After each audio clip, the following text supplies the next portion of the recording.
Assalamualaikum warahmatullahi wabarakatuh. Alhamdulillahi rabbil alamin wassalatu wassalamu ala asyrafil mursalin habibina wa syafi'ina maulana Muhammadin wa ala alihi wa ashabihi wa man ittaba'ahu ila yaumiddin. Qala Allah Ta'ala fil Qur'anil azim, a'udzu billahi minasy syaithanir rajim. Afala yatadabbaruna al-Qur'an am ala qulubin aqfaluha. Maha suci Allah Subhanahu wa taala yang mempertemukan kita dengan bulan Rabiul Awal, bulan yang mengingatkan kita tentang karunia yang sangat besar, lahirnya Rasulullah SAW sebagai penyebar rahmah ke seluruh alam, dan Al-Quran menjelaskan tentang kehidupan beliau. 3 surat berturut-turut menjelaskan tentang kehidupan beliau. Surat Ad-Duha, Surat Asy-Syarh, dan Surat At-Tin. Surat Ad-Duha terkait dengan waktu Rasulullah SAW. Surat Asy-Syarh dengan kepribadian beliau. Dan Surat At-Tin di mana beliau berada. Ini 3 surat berturut-turut. Dan sudah kita bahas ayat 1, 2, dan 3. Walaupun belum tuntas, kita masuk saja kepada ayat keempat. A'udzu billahi minasyaitonir rajim. Walal akhiratu khairul laka minal ula. Sungguh akhirat itu lebih baik bagimu daripada yang permulaan. Akhirah yang akhir, al-ula yang awal. Di dalam kurung dunia, ini adalah dari terjemahan yang sudah beredar. Rasulullah sallallahu alaihi wasallam yang telah mendapatkan nikmat besar di dunia diberi kabar gembira bahwa sebesar apapun kenikmatan dunia bukan puncaknya kenikmatan, karena pasti akan berakhir. Rasulullah diberi nikmat di dunia dengan berupa komunikasi yang sangat akrab dengan semua lapisan masyarakat. Itu kenikmatan, termasuk komunikasi beliau dengan yang memusuhi beliau. Sangat penting untuk kita jadikan sebagai pelajaran ya. Ketika Rasulullah SAW dimusuhi saat beliau berada di Taif, beliau tidak balas dendam, tidak membenci, tapi malah semakin tercurah kesayangan kepada yang membenci beliau dengan berdoa, Allahumma hdi qaumi fa innahum la ya'lamun. Ya Allah, berikan hidayahmu kepada kaumku. Mereka membenci aku karena mereka enggak ngerti bahwa aku sangat menyayangi mereka. Subhanallah. Ini pelajaran buat kita. Terutama kalau kita mendapatkan kekecewaan dari internal keluarga kita. Tentunya harus kembali kepada diri kita. Bahwa apabila ada sesuatu yang memang tidak menyenangkan bagi kita dari keluarga, tentu tidak membenci keluarga.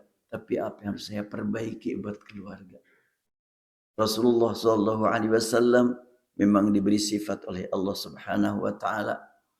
Sudah sering kita dengar, laqad ja'akum rasulun min anfusikum azizun 'alaihi ma 'anittum harisun 'alaikum bil mu'minin raufur rahim.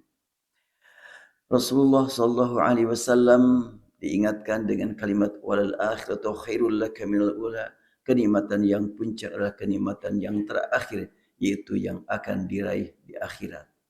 Ayat ini sebenarnya mengingatkan semua umat, bukan hanya untuk Nabi Muhammad.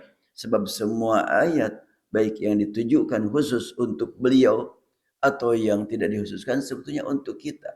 Karena beliau itu sudah pasti ahli surga, sudah pasti mendapatkan kedudukan yang sangat istimewa. Dan ini tentunya untuk kita. Ayat ini ya sesudah kehidupan sebentar ini ada kehidupan abadi. Itulah ayat yang dijelaskan ya. Ayat ini menjelaskan kepada kita ada kehidupan abadi.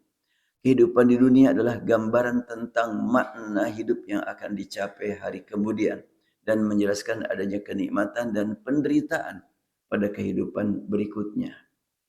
Pada saat hidup di dunia diperkenalkan kepada manusia bahwa di akhirat atau itu ada kesenangan dan ada kesengsaraan. Di dunia sekarang ada sakit, ada sehat. Ada penghinaan, ada penghormatan. Di akhirat juga demikian. Ada yang dicinta dan ada yang dibenci. ada yang diharap dan ada yang ditakuti. Semua manusia diberi kesempatan merasakan semua kondisi yang berlawanan agar dapat menentukan pilihan sejak sekarang bagi kehidupan di masa mendatang. Mau milih apa kita ini? Kalau selalu senang gitu ya, boleh jadi kita tidak akan merasa takut dengan neraka. Kalau diberi penderitaan terus, tidak pernah merasakan senang, mungkin tidak rindu surga. Maka ada dua hal selalu kita hadapi. Kehidupan di akhirat dapat dipilih sejak sekarang melalui penglihatan hati. Karena mata tidak bisa melihat surga untuk kita. Tapi kalau Rasulullah SAW sering melihat surga dan neraka. Kemarin di sini pasti melakukan sholat gerhana ya. Rasulullah pernah saat menyampaikan khutbah gerhana, beliau maju sedikit, mundur lagi. Lalu setelah itu beliau bersabda, "Lau ta'lamuna ma'alam, la dhahiktum qalilan wa la bakaitum katsira." Kalau sekiranya kamu melihat apa yang kulihat, mengetahui apa yang aku ketahui, pasti kalian akan jarang tertawa dan banyak menangis. Ketika tadi beliau maju sedikit, kemudian mundur. Ketika maju beliau melihat surga, mau maju. Kemudian melihat neraka, maka beliau mundur. Itu kelihatan oleh sahabat. Ya untuk kita tentunya hanya melihat dengan hati, belum melihat dengan mata. Tapi Al-Quran sudah menegaskan, la tarawunnal jahim. Kamu akan melihat jahim. Tapi kita berharap hanya melihat, jangan masuk. Maka di situ kan ada yang disebut dengan ainul yakin, ada haqqul yakin, ada ilmul yakin. Kita yakin adanya neraka, adanya surga saat ini, kita baru ilmul yakin. Belum ainul yakin, apalagi haqqul yakin. Apa bedanya ainul yakin, ilmul yakin, haqqul yakin? Apabila ibu-ibu mendengar berita dari ibu yang lain, saya tadi di pasar melihat pisang panjangnya 1,5 meter. Kalau sekiranya ya, yang menyampaikan berita ini orang baik, orang jujur. Nah itu ilmu yakin itu. Tapi sebelum melihat, baru ilmu. Belum hakul yakin, belum ainul yakin, baru ilmu yakin, belum ainul yakin. Tapi pas sudah kelihatan, oh iya ya, ada pisang sepanjang ini, baru ainul yakin. Tapi bener enggak nih pisang? Jangan-jangan plastik ini dibuat nih. Pas dipotong, dicoba, nah itu hakul yakin, betul rasanya pisang. Kita di akhirat, nanti kalau sudah masuk ke dalam surga, hakul yakin. Sebelum masuk, baru ainul yakin. Dan untuk ainul yakin, bisa melihat surga, bisa melihat neraka. Dan kita ingin mendapatkan hakul yakin untuk surga saja, jangan untuk neraka. Adanya kesenangan dan adanya penderitaan sementara di dunia adalah jalan untuk menentukan pilihan kehidupan abadi di akhirat. Banyak manusia yang memandang kenikmatan dengan penglihatan yang sangat terbatas. Demikian pula memandang penderitaan dengan penglihatan yang sangat terbatas. Pada dalam kehidupan sehari-hari, orang sehat pasti akan berjuang untuk meraih yang lebih baik dan berjuang untuk mendapat kemajuan dan peningkatan dari hari ke hari. Mengapa tidak menggunakan lafaz walal akhiratu khairul laka minad dunya? Al-Quran menyebutkan walal akhiratu khairul laka minal ula, tidak minad dunya. Dan sungguh akhirat lebih baik bagimu umpamanya daripada di dunia. Kalau sekiranya minad dunya. Atau dengan kata lain yang pasti seperti kehidupan pada hari kiamat bagimu lebih baik daripada kehidupan di dunia. Umpamanya wala hayatul qiyamah umpamanya khairun min hayati ad-dunya. Tapi Al-Quran menyebutkan walal akhiratu khairul laka minal ula. Ayat ini dihubungkan kepada Nabi Muhammad dengan lafaz khair laka, lebih baik bagimu. Lafaz ini memiliki makna yang sangat luas. Itu menjelaskan bahwa sungguh yang akhir lebih baik bagimu daripada yang awal dalam segala hal untuk Rasulullah. Kalau untuk kita makan, ya apalagi Rasul juga sudah menegaskan. Jangan sampai kita memandang sama atau mendapatkan yang sama hari ini dengan hari kemarin. Mestinya hari ini lebih baik. Dan Rasul itu seperti itu. Tapi banyak sekali hari ini lebih jelek daripada kemarin. Bahkan secara generasi Rasulullah sudah menegaskan. Secara generasi ya. Bahwa generasi Rasulullah lebih baik daripada generasi berikutnya. Dan generasi hari ini lebih baik daripada generasi besok. Tapi lebih jelek daripada generasi kemarin.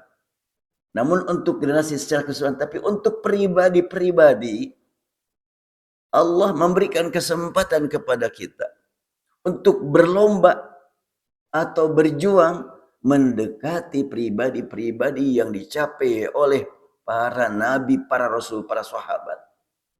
Mungkin begitu? Silahkan. Itu adalah dipersilahkan. Rasulullah SAW sudah menegaskan. Inni lawadidtu an qad ra'aitu ikhwanana. Aku sangat rindu ingin bertemu dengan ikhwan kita. Para sahabat bertanya, alasna ikhwanak? Siapa yang kau maksudkan dengan ikhwan kita? Bukankah kami ikhwan engkau? Rasul bersabda, bal antum ashabi. Ikhwanuna lam ya'tu ba'du. Rasul merindukan orang-orang yang tidak sempat bertemu.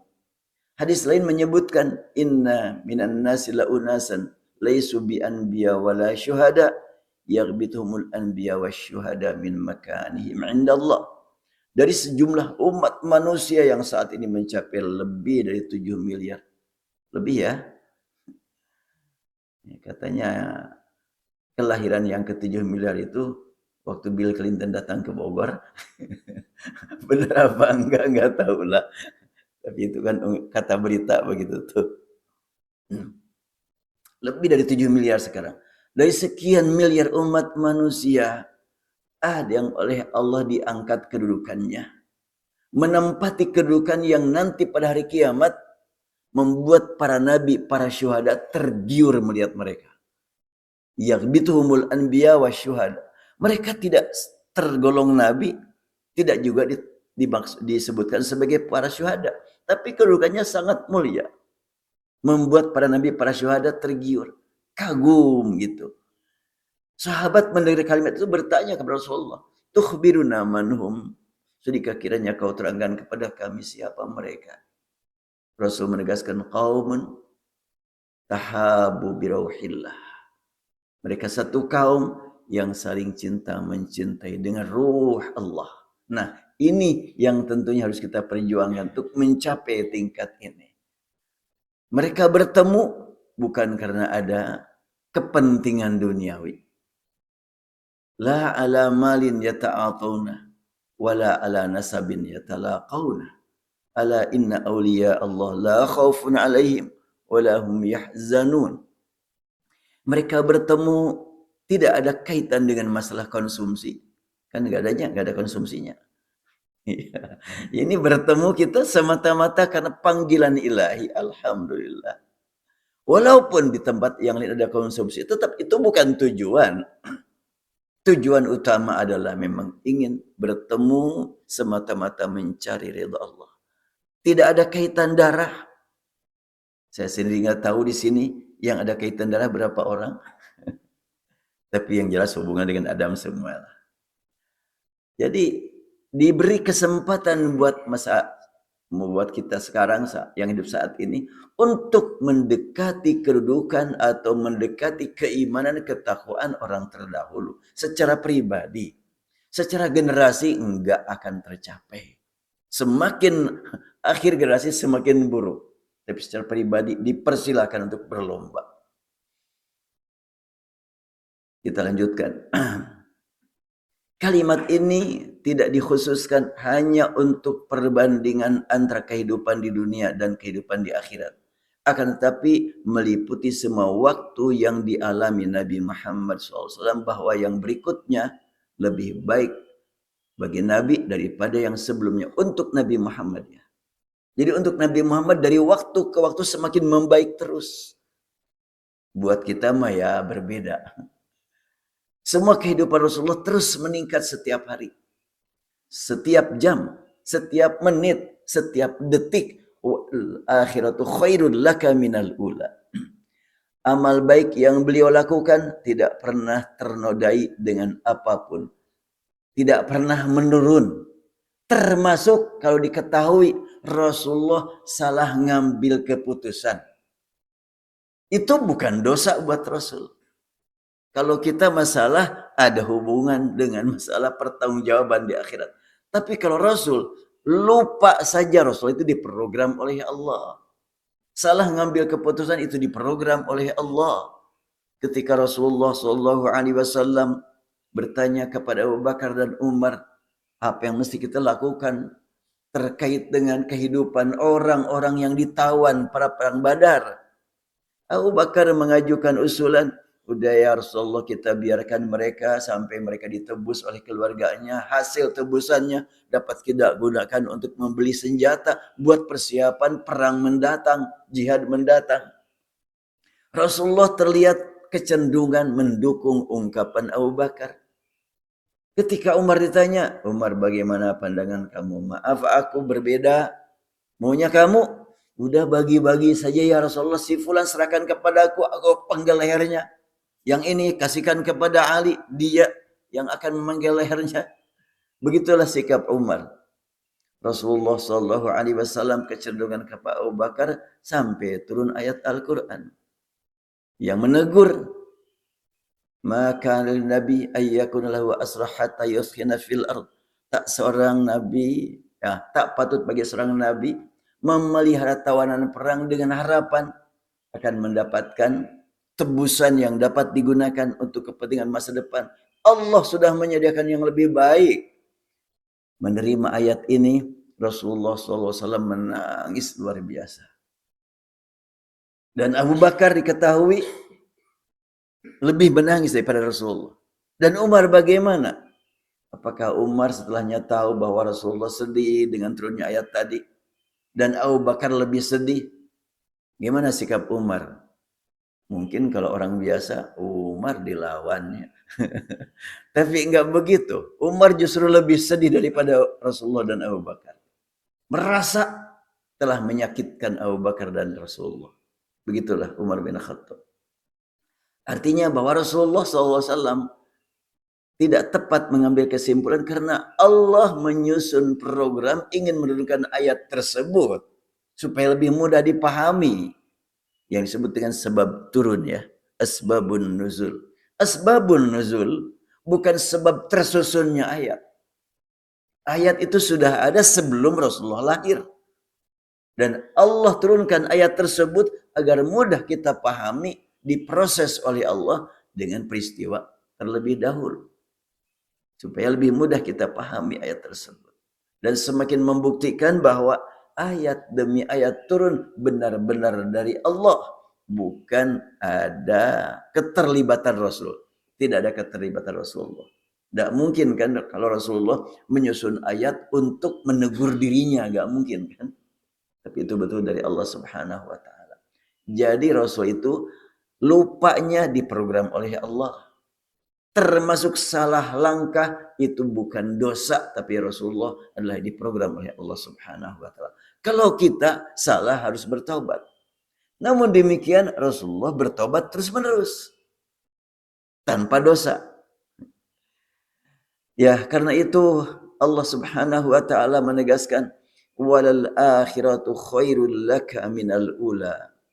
Kalimat ini mengandung makna banyak sekali, antara lain yang dimaksud dengan akhirah, yang akhir lebih baik bagimu daripada yang awal dahulu. Waktu Rasulullah sudah tua lebih baik daripada waktu muda. Waktu Rasulullah remaja lebih baik daripada waktu beliau belum remaja. Begitulah Rasulullah. Dipersiapkan oleh Allah untuk menjadi penyebar rahmah ke seluruh alam. Hari ini lebih baik bagimu daripada hari kemarin, itulah Rasulullah. Bulan ini lebih baik bagimu daripada bulan yang lalu. Tahun ini lebih baik bagimu daripada tahun silam.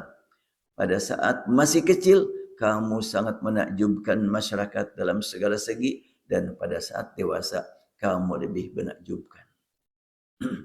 Sebelum menjadi Rasul, engkau sangat baik. Dan setelah menjadi Rasul, engkau lebih baik. Walal akhiratu khairul laka minal ula.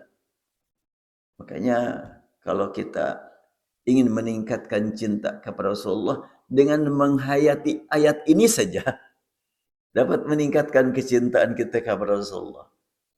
Karena kita mah enggak lebih baik segala-galanya.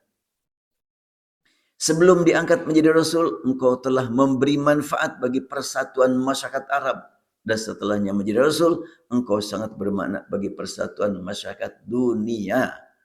Waktu sebelum jadi Rasul, Rasul pernah, atau mungkin waktu itu calon Rasulnya, calon Rasul pernah mempersatukan umat terkait dengan sengketa masalah Ka'bah, masalah Hajar Aswad. Dan Rasulullah yang mempersatukan mereka. Waktu itu belum jadi nabi. Tapi ternyata sudah berfungsi, berperan mempersatukan umat. Apalagi setelahnya jadi Rasul. Dan ketika Rasulullah sudah diangkat jadi Rasul, persatuan umat manusia sedunia. Maka ketika kita ingin betul-betul membuktikan hakikat cinta kepada Rasulullah SAW, yuk kita berjuang untuk menjadi pemersatu umat. Bagaimana caranya kita supaya bisa mempersatukan umat? Siap menghadapi perbedaan selama perbedaan tidak merugikan akidah kita.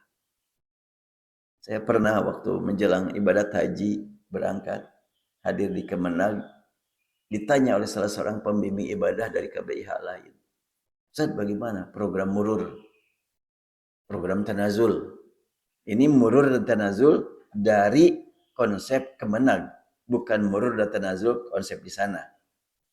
Yaitu dari Arafat langsung menuju Mina tanpa berhenti di Muzdalifah, itu murur namanya. Tanazul yang diprogram oleh Kemenag, tapi sekarang mah bukan Kemenag lagi ya. Sekarang mah Kementerian Haji dan Umroh sekarang. Waktu yang lalu Kemenag ada Dirjen Haji telah menyusun poin per poin ada program tanazul dari Arafat langsung ke hotel di Mekah. Enggak mampir di Muzdalifah, enggak mampir di Mina. Saya baca, wah ini cukup berat nih.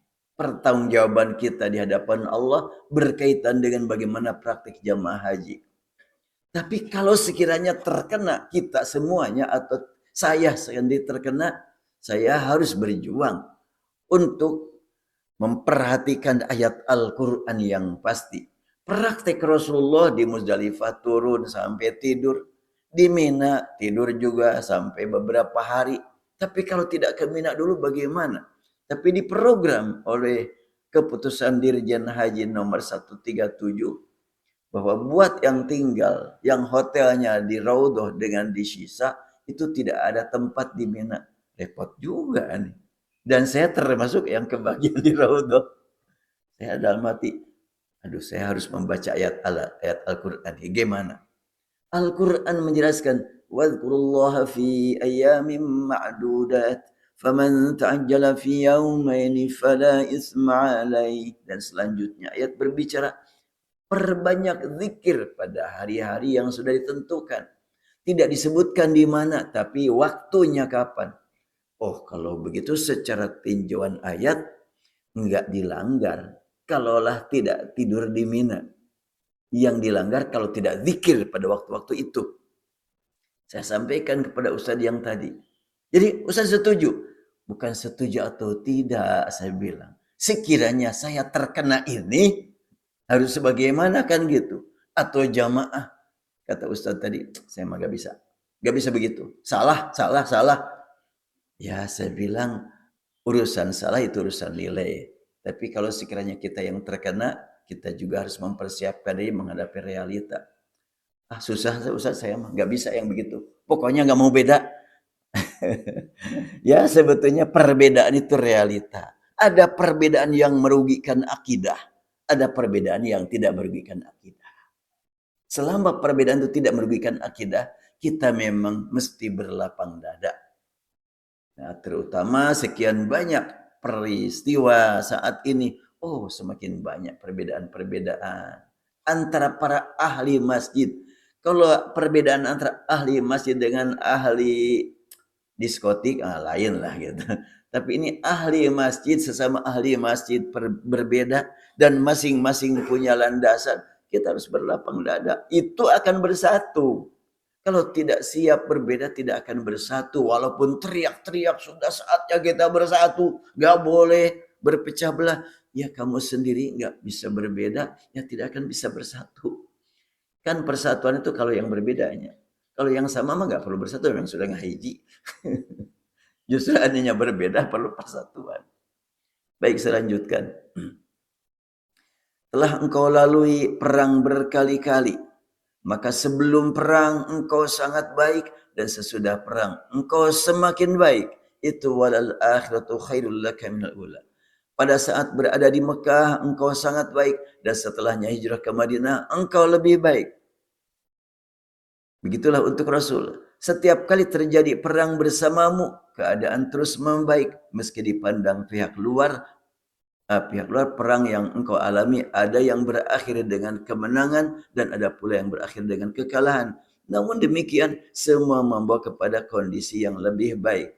Kemarin hari Sabtu, hari Ahad, saya ngisi kuliah Ulumul Quran di Baitul Maqdis terkait dengan bagaimana Rasulullah pada waktu di Hudaybiyah.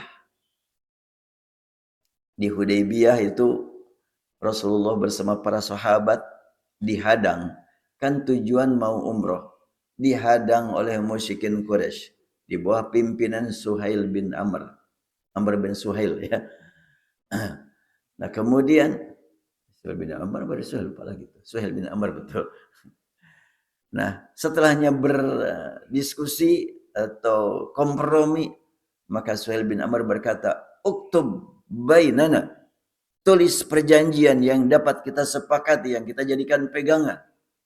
Ternyata Rasulullah SAW yang tidak punya program ingin melakukan perjanjian, tapi programnya ingin umrah, tidak ada rencana akan ada perjanjian. Ternyata beliau sudah mempersiapkan kalau ada yang perlu ditulis.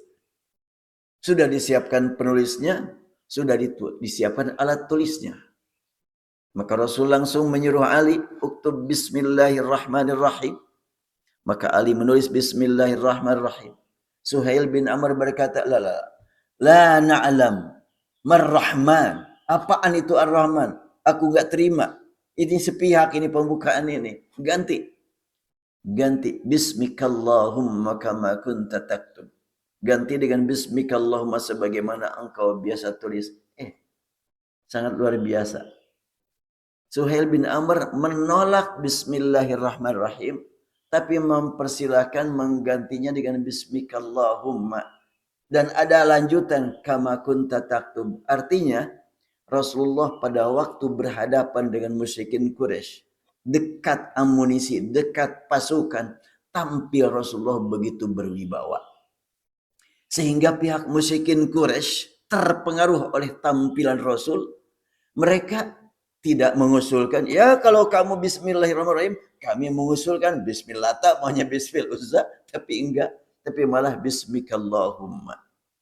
Kalimat bismikallahumma masih mengandung tauhid itu, cuma tidak sadar saja itu Suhail bin Amr. Lalu setelah itu kata Rasulullah, ya udahlah enggak apa-apa ganti bismikallahumma. Di belakang para sahabat menolak, enggak, tetap saja kita pertahankan bismillahirrahmanirrahim, enggak apa-apa. Ali pun siap mengganti dengan bismikallahumma karena maknanya tidak berseberangan dengan yang tadi atau tidak menghapuskan makna bismillahirrahmanirrahim. Lalu Rasul bersabda, "Uktub hadza ma qada ali Muhammadun Rasulullah." Tulis ini adalah perjanjian yang ditentukan yang disepakati oleh Muhammad Rasulullah. Ketika disebut Rasulullah, Suhail bin Amr kaget lagi. Rasulullah? Lau na'lamu annaka Rasulullah ma sadadna wa ma qatalna. Uktub Muhammad bin Abdullah. Kata Suhail bin Amr, jangan pakai Rasulullah. Kalau kami tahu engkau Rasulullah, kami tidak akan memerangi kamu. Kami tidak akan menghalangi kamu untuk menghadapi Ka'bah, menuju Ka'bah. Kalimat itu saya membayangkan Suhail bin Amr betul-betul dalam posisi terjepit. Kenapa dia berkata, aku tidak tahu kalau engkau Rasulullah. Terus kalau tidak tahu Rasulullah, kenapa dihalangi? Sama-sama aja dengan dia kan.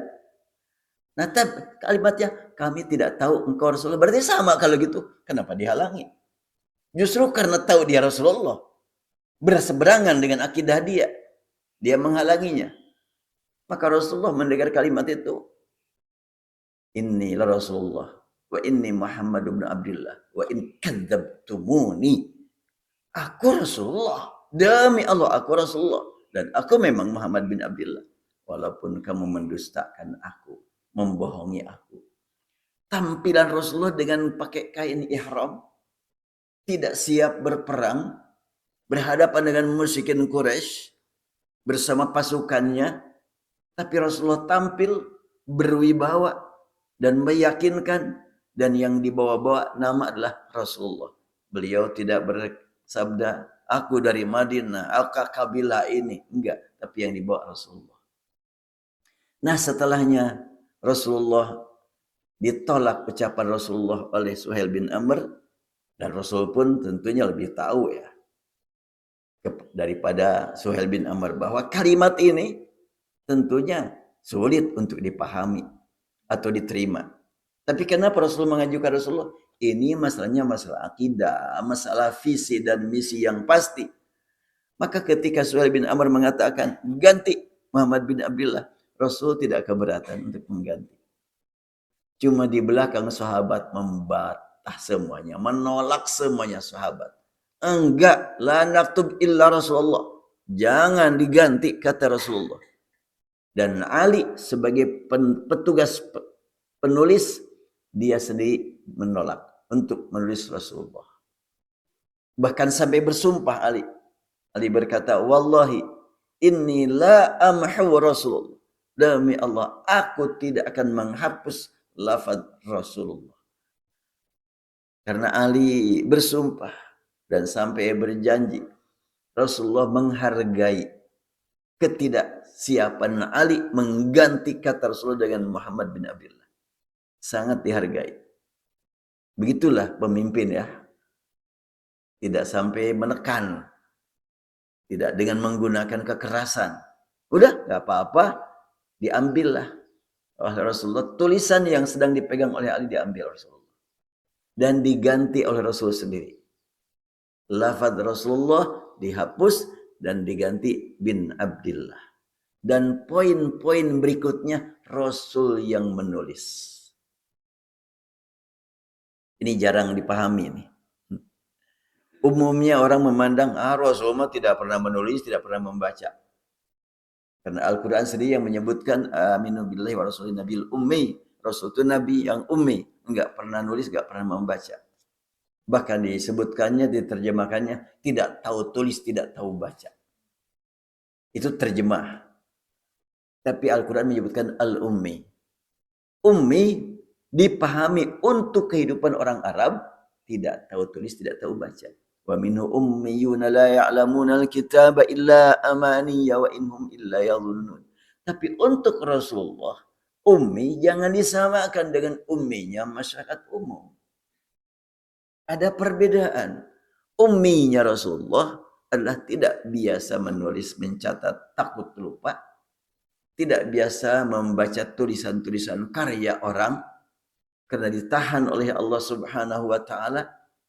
Agar mendapatkan ilmu dari Allah tanpa ada campuran dengan yang lain. Dan kalau menulis yang betul-betul diperlukan. Dan pada waktu perjanjian Hudaybiyah, Rasulullah disaksikan menulis dengan tangan beliau sendiri. Perjanjian dari poin ke poin beliau yang nulis. Selesai, perjanjian ditulis dan disepakati, ditandatangan oleh dua belah pihak. Para sahabat tidak siap menerima. Di antaranya, ya mereka harus kembali ke Madinah, tidak jadi umroh. Di antaranya, di situ ada poin yang sangat-sangat sulit dipahami. Kalau ada orang Mekah mau ikut ke Madinah, jangan diterima. Kalau ada orang Madinah yang sudah datang ke sini tidak pulang lagi ke Madinah, jangan ditegur, biarin. Ya, enak lu, rugi buat gue ini kalau gitu. Makanya para sahabat menolak. Dan Rasulullah membiarkan, gak apa-apa. Demi kepentingan perdamaian ke depan. Tentunya ini cukup berat buat para sahabat. Nah setelah selesai, ditandatangani berdua. Umar datang kepada Rasulullah. Anta Nabi? Betulkah engkau Nabi?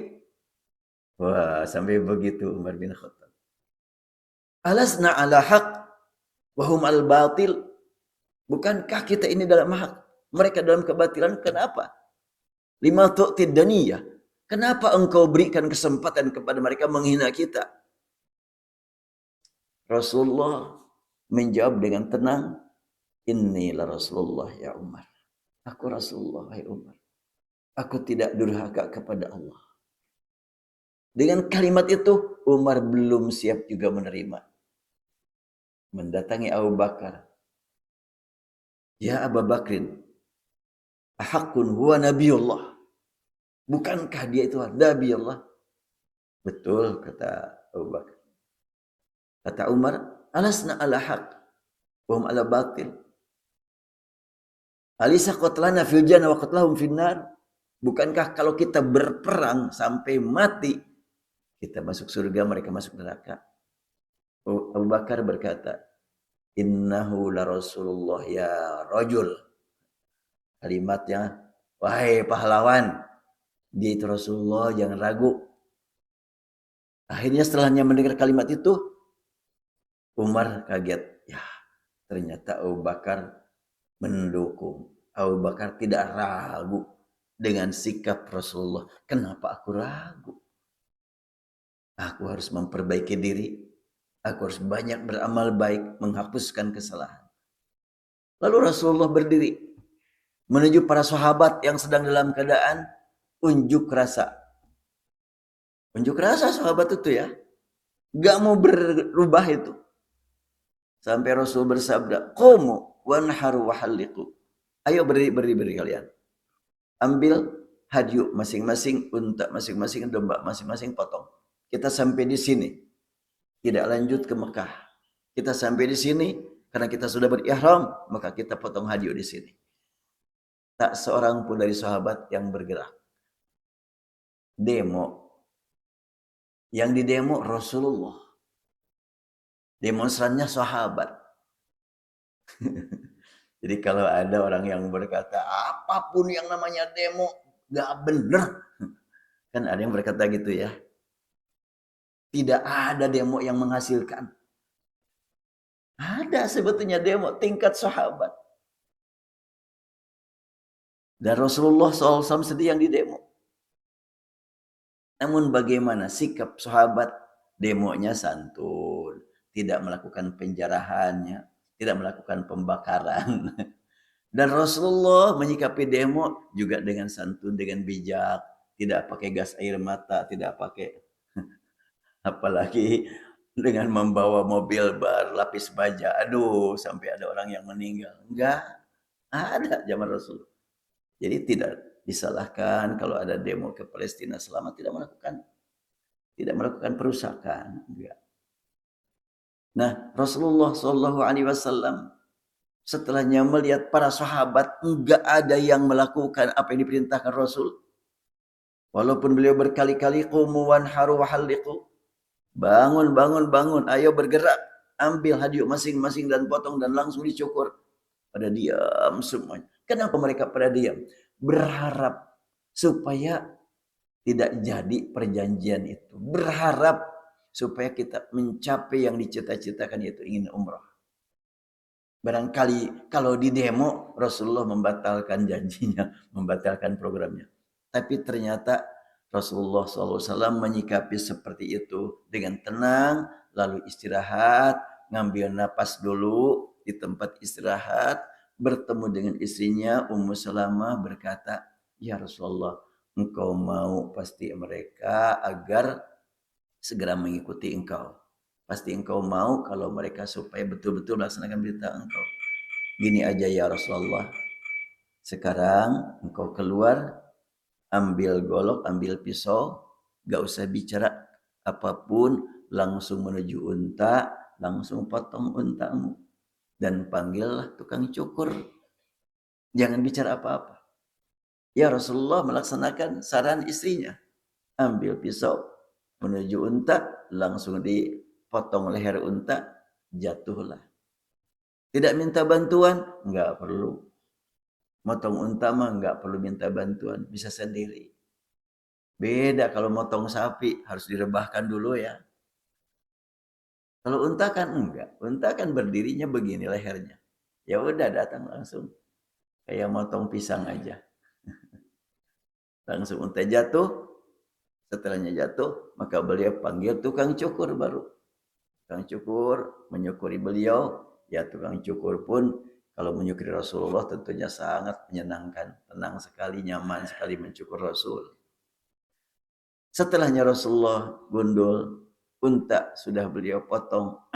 Para sahabat akhirnya melaksanakan apa yang diperintahkan Rasulullah. Mereka pada motong hadyu dan saling mencukur satu sama lain. Dan ketika saling mencukur, mereka bergejolak hatinya. Kita sedih nggak jadi umrah. Tapi lebih sedih lagi kita sempat membangkang kepada Rasulullah. Gelisah kita tidak sempat melaksanakan umrah. Tapi lebih gelisah lagi sekiranya Rasul tidak memaafkan kita. Allah tidak mengampuni kita. Maka mereka nangis terus saat mencukur teman-temannya. Air mata terus mengalir. Tangan bergetar. Sampai disebutkan dalam hadis riwayat Bukhari. Kada ayyaqtula ba'duhum ba'dha. Hampir-hampiran terlihat satu sama lain saling membunuh. Karena berdarah-darah kepalanya. Ini bukan sengaja. Ini karena bergetar dan mungkin tidak melihat sambil menangis. Itulah sebetulnya sikap Rasulullah menyikapi realita. Dan sejak itu para sahabat semakin baik lagi. Dan Rasulullah semakin tampil berwibawa. Walal akhiratu khairul laka minal ula. Tidak jadi umroh saja. Semakin memperlihatkan kebijakan. Dan saya memperhatikan hadis tersebut riwayat Bukhari. Oh luar biasa Rasulullah. Politisi ulung tidak ada yang dapat menandingi. Gaya beliau cara berpolitik. Cara memimpin di perjalanan. Dan betul-betul termasuk menghadapi demonstran. Gak tanggung-tanggung demonstrannya juga para sahabat ahli ibadah. As-sabiqunal awwalun. Yang tadi kita dengar ayatnya pada rakaat pertama. As-sabiqunal awwaluna minal muhajirin wal ansar. Baik, saya lanjutkan. Setiap hari kebaikanmu terus meningkat tanpa pernah mengalami penurunan karena dijaga dan dipelihara dengan wahyu ilahi. Rasulullah terus meningkat itu walal akhiratu khairul laka minal ula. Dan qiyamul lail adalah saat terpenting untuk meningkatkan tahapan-tahapan harian mencapai yang lebih baik. Ini surat Ad-Duha ini kan berkaitan dengan qiyamul lail ya. Turun berkaitan dengan qiyamul lail. Walaupun di awalin kalimat wadduha tapi walaili idza saja. Ma wadda'aka rabbuka wa ma qala. Masih ingat kan sebab turun surat ini? Yaitu ketika Rasulullah beberapa malam tidak terdengar membaca Al-Quran di malam hari oleh masyarakat di luar. Karena memang Rasulullah kalau qiyamul lail terdengar suaranya keluar, maka dipersilakan Bapak dan Ibu kalau qiyamul lail terutama kalau ngantuknya bersuara sajalah. Kalau ngantuk terus ya udah bersuara. Nah Rasulullah tidak terdengar qiyamul lail. Datang seorang perempuan menghadap kepada Rasulullah. Ya Muhammad kalimatnya kan gitu. Ya Muhammad inni la arju anna syaitanaka qad tarakak. Si perempuan berkata, aku sungguh memang berharap syaitanmu meninggalkanmu. Maka dijawab oleh Al-Quran. Ma wadda'aka rabbuk wa ma qala. Rabbmu tidak meninggalkanmu dan tidak membenci. Walal akhiratu khairul lak minal ula. Dan akhirat bagimu lebih baik daripada sebelum-sebelumnya. Hari akhir atau besok lebih baik daripada hari ini. Hari ini lebih baik daripada kemarin. Itulah Rasulullah. Dan qiyamul lail adalah saat terpenting untuk meningkatkan tahapan-tahapan harian mencapai yang lebih baik dan tidak pernah meninggalkan satu malam tanpa qiyamul lail. Karena setiap hari kebaikan terus bertambah. Di dunia engkau diangkat sebagai penyebar rahmah ke seluruh alam. Dan ini yang paling penting buat kita nih. Di dunia Rasulullah sebagai penyebar rahmat ke seluruh alam. Dan di akhirat engkau diangkat sebagai penyebar syafaat bagi umat yang beriman. Syafaatmu untuk umat di akhirat lebih baik daripada kesayanganmu kepada umat di dunia. Saat ini Rasulullah juga masih menyayangi kita. Walaupun beliau sudah tidak ada jasadnya di muka bumi, tapi Rasulullah dinyatakan oleh beliau sendiri masih menyebarkan keselamatan dengan menjawab salam orang yang membaca salam. Ma sallama alayya ahadun illa raddallahu alayya ruhi hatta rudda alayhi salam. Tiada seorang pun yang mengucapkan salam padaku kecuali ruhku dibalikin kepadaku hingga aku membalas salam. Jadi sewaktu beliau masih hidup di muka bumi, beliau menyebarkan kesayangan, kedamaian, kesantunan, kerukunan. Pokoknya orang yang bertemu dengan beliau jangankan yang beriman, yang tidak beriman pun merasakan nikmat melihat wajah Rasulullah. Apalagi yang sudah beriman. Oleh karena itu, dalam hadis tentang Hudaybiyah, dialog antara para sahabat dengan orang kafir, Rasulullah hadir waktu itu. Abu Bakar menyatakan bahwa Nabi Muhammad itu kalau sekiranya meludah, lalu ke tangan sahabat, itu langsung diusapkan ke wajahnya. Rasul ya. Karena memang betul-betul mereka mencintai Rasul sampai seperti itu. Rasulullah SAW di dunia, waktu masih hidup, penyebar rahmah. Setelahnya meninggal, sampai saat ini masih menyebar rahmah. Dan nanti di akhirat, beliau menyebarkan syafaat. Inilah kedudukanmu tertinggi yang tidak dijangkau makhluk lainnya, termasuk semua nabi dan rasulnya.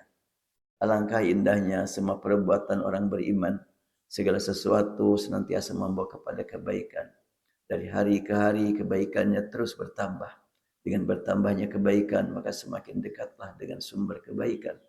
Semoga Allah berikan kepada kita nikmat beramal yang berkualitas dan bermanfaat bagi masa depan umat. Semakin banyak orang yang mendapat manfaat dari kebaikan yang kita capai, maka semakin bertambah pula timbal baliknya kepada kita yang akan diraih pada hari pembalasan. Karena Rasulullah SAW adalah sebagai penyebar rahmah, maka tentunya tidak ada yang dapat menandingi kedudukan beliau nanti di akhirat. Kita saja ketika menyebarkan kebaikan diikuti sama yang lain, dan orang lain mengikuti kita, mereka akan mendapatkan pahala dari Allah sesuai amal masing-masing, dan kita akan mendapatkan pahala sebanyak pahala yang mereka terima tanpa mengurangi pahala mereka.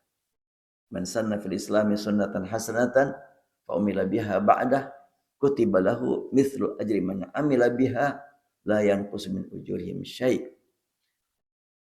Seseorang yang berbuat kebaikan diikuti sama yang lain, maka para pengikutnya dapat pahala masing-masing, dan yang diikuti mendapatkan pahala sebanyak pahala yang diterima oleh para pengikutnya tanpa mengurangi pahala mereka. Dan ini sangat umum ya, man sanna fil islami sunnatan hasanatan. Termasuk yang tidak dicontohkan Rasul, tapi hasanah betul. Ini nanti pembahasan masalah bid'ahnya di masa mendatang ini. Saya sekarang sedang nulis buku ya berjudul Modernity Fikih Islam. Fikih yang dimodernisasi ya. Tapi syariat gak mungkin, sunnah gak mungkin. Tapi pemahaman terhadap Quran, pemahaman terhadap sunnah sangat-sangat perlu ada pembaharuan terus. Karena masalah semakin bertambah. Dan Al-Quran pasti sudah disiapkan solusinya dalam Al-Quran. Sunnah Rasul untuk menyelesaikan semua masalah. Sedangkan masalah yang terjadi saat ini tidak semuanya diketahui oleh ulama terdahulu. Tidak semua diketahui oleh para sahabat. Sehingga tentunya kalaulah di dalam Al-Quran sudah lengkap farratna fil kitabi min syai', tidak ada yang tertinggal sedikit pun. Tapi prakteknya tentunya untuk menyelesaikan masalah pada zaman sahabat pada zaman tabi'in ada perbedaan, ada tambahan. Demikian pula masalah yang kita hadapi saat ini. Ya, itulah hakikat ikhlas yang senantiasa dipelihara dalam kalbu umat beriman. InsyaAllah ayat berikutnya pada hari-hari berikutnya. Karena panjang lagi ini. Kalau ada yang mau disampaikan, dipersilahkan. Kalau ada yang mau ditanyakan. Dan Rasulullah Sallallahu Alaihi Wasallam juga biasa, ya kalau pokoknya sudah kondisinya mendukung, mempersilahkan para sahabat, bahkan pertanyaan orang-orang yang bertanya kepada Rasulullah diabadikan Rasul oleh Al-Quran. Yas'alunaka 'anil anfal, yas'alunaka madza yunfiqun, yas'alunaka 'anil mahid, yas'alunaka 'anil khamri wal maisir. Hanya saja pertanyaan yang disampaikan kepada Rasul, ada yang dijawab sesuai dengan yang diharapkan oleh penanya, ada yang diarahkan pertanyaannya untuk yang lebih bermakna.